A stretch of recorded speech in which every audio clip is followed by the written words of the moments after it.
experience to be able to speak with my fellow Samfordians. Love this place. Thank God so much for Miss Caroline Nolan, as well as all of her and you as well as the officers of our SGA who work so diligently to help make Samford for students for a better Samford. So we appreciate that. I've been charged with the task of giving semi a devotional. I'm going to do my best to be as devotional as possible.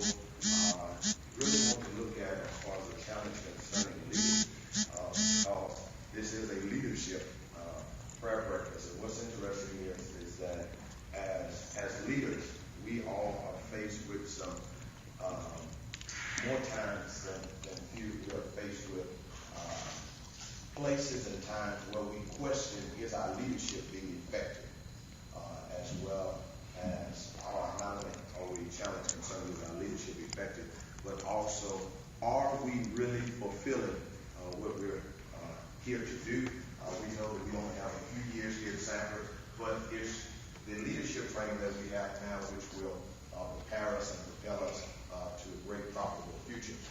And so the devotional this morning will come from the Old Testament book of Nehemiah. Nehemiah chapter number 4. And I really think Nehemiah is a very fitting book to talk specifically to leaders. It says in Nehemiah chapter 4, verse number 6. I just want to lift one verse. Nehemiah 4 and 6. I'll be reading from the English Standard Version. It says, "So we built the wall, and the wall was joined together to half its height, for the people had a mind to work." The people have a mind to work. And I really, that's simply what I want to talk about, a mind to work. I want to spend this time talking about a mind to work because there are so many that are in leadership. And we have to question, are we working with people that have a mind to work? It is very humbling to lead people, but there are some times where we can feel that our leadership is going nowhere. And so as a result of that, we must be prepared and understand how important it is for the leader to be able to do some things or be able to move some people to some places. Well, I'll give you some context concerning Nehemiah. Nehemiah chapter 4 is sandwiched in the middle of the book of Nehemiah, as Nehemiah in chapter number 1, 2, and 3, he was burdened as a result of the vulnerability of his homeland and home country by the name of the city of Jerusalem. The Bible tells us that Jerusalem itself, the walls had been torn down, and the walls were a means of the people's their pride, and it showed their strength. So the city of Jerusalem wall had been torn down. The Bible says that it burdened Nehemiah to hear that his city, that his home country was in waste. So what took place was that in chapter 2, Nehemiah's countenance was sad, and the king whom he served recognized, Nehemiah, you don't look like you used to look. You don't serve like you used to serve. So what he asked him, he said, Nehemiah, what is going on with you? What's wrong with you? Why don't we just have a one-on-one conversation? Because Nehemiah was a cupbearer, a person of importance to the king, because if Nehemiah didn't look good, then the king would become afraid.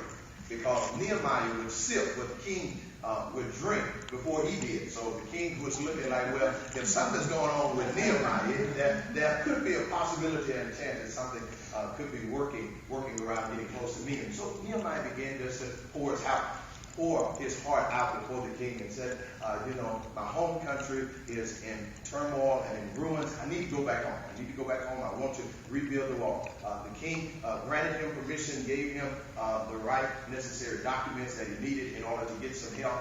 Chapter 3, Nehemiah begins to go out and assemble the people and tell them that we need to work there. We have a job that we have to do. It's time for us to rebuild the wall, And that is where a lot of us as leaders are today.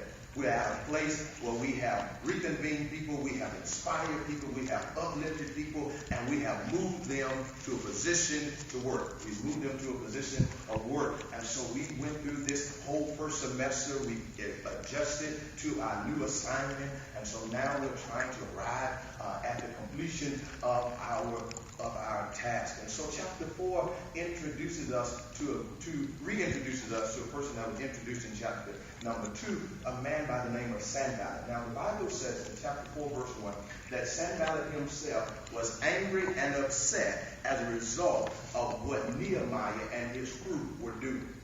And so as a leader, we must be prepared for conflict from the adversary. We must be prepared for conflict from the adversary, because verse 2 and 3 tell us the conflict that Sanballat and Tobiah ascribed to Nehemiah. First thing that he did, verse 2 tells us that as Sanballat was talking with Tobiah and the army, he said, "What are these feeble Jews doing?"